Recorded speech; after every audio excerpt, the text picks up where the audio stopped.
Texas Congressman Lance Gooden will be at the meeting with Elon Musk and Vivek Ramaswamy, and he joins me now. Congressman, thanks for being here. I love drilling down on the specifics of DOGE. I find it fascinating. So when you are in that meeting today, what advice are you going to give? Where are you going to tell the two guys where they can cut from?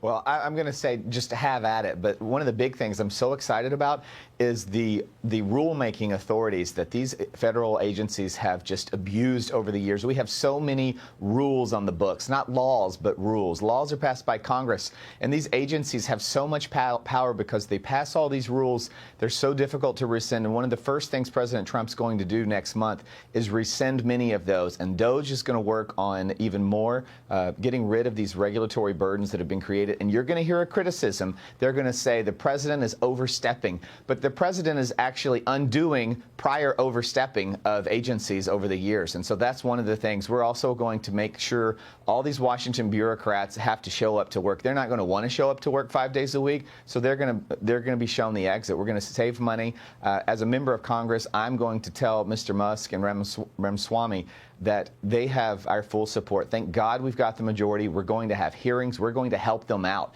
When they don't get answers to questions, we're going to haul people before our committees next Congress, and we're going to get answers for the American people and help them to do their job better. So July 4th of 2026, when they're expected to close this up, it's a huge success for the American people. Happy birthday, America. Here's billions upon billions, if not trillions of dollars. I like the fact that you mentioned the rules, because I'm not hearing enough people in your position in Congress saying the rules are the first thing that they need to start, excuse me, evaluating, because that's where the other cuts come from.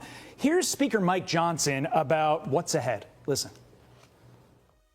We've got a long list of areas where we know there are waste, fraud, and abuses, and Oversight Committee's been doing a lot of aggressive work on that. Well, in the Oversight Committee in the House, we've just created a new subcommittee that will be laser focused on that, finding the places for the easy cuts. I mean, look, Congressman, there's always been waste, but there should never be fraud. Why has our government allowed fraud, which is illegal, by the way, at least was last time I checked? Right. Why has it allowed it to persist this long? Why is it taking DOGE to finally do away with fraud? Well, you know, there are so many protections for the bureaucrats. The deep state is so strong.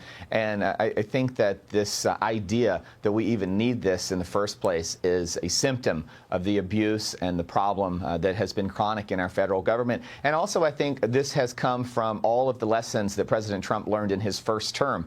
I know that I've spoken to him many times, and he's so excited to get back here next month and do some of the things that he wanted to do the first time. But, you know, you learn in your first term, and I think you're going to see quite a bit of action that he would have liked to have gotten done in a second term immediately following the first one. But here we are, and we're happy to be here. We're going to get it done, and this Republican Congress, starting today, is going to share the message with these gentlemen that we stand ready to help. Meantime, Joe Biden is reportedly considering preemptive pardons for many Trump rivals, including Dr. Fauci, Adam Schiff, Liz Cheney. Politico reporting this, they write the following: President Joe Biden's senior aides are conducting a vigorous internal debate over whether to issue preemptive pardons to a range of current and former public officials who could be targeted with President-elect Donald Trump's return to the White House. Congressman, putting aside for the moment the questionable legality of a preemptive pardon, I don't think it's legal, but let the lawyers go through that. What kind of precedent would that set? Well, it would send a terrible message. First of all, it would say that we actually think the people that have been running our government for the last 4 years are guilty of something.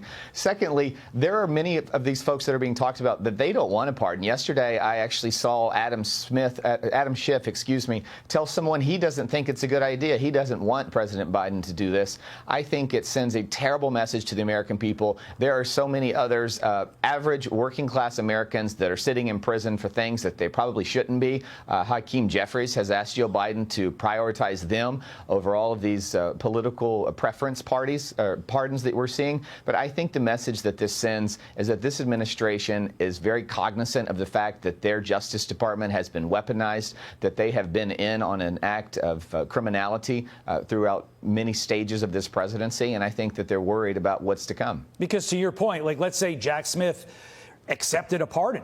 It would be an admission that he did something wrong. And I don't think for his career going forward, no matter what you and I think of him, is what he wants. So really good point. Congressman Gooden, excited to see what comes out of today's meeting. Appreciate your time this morning.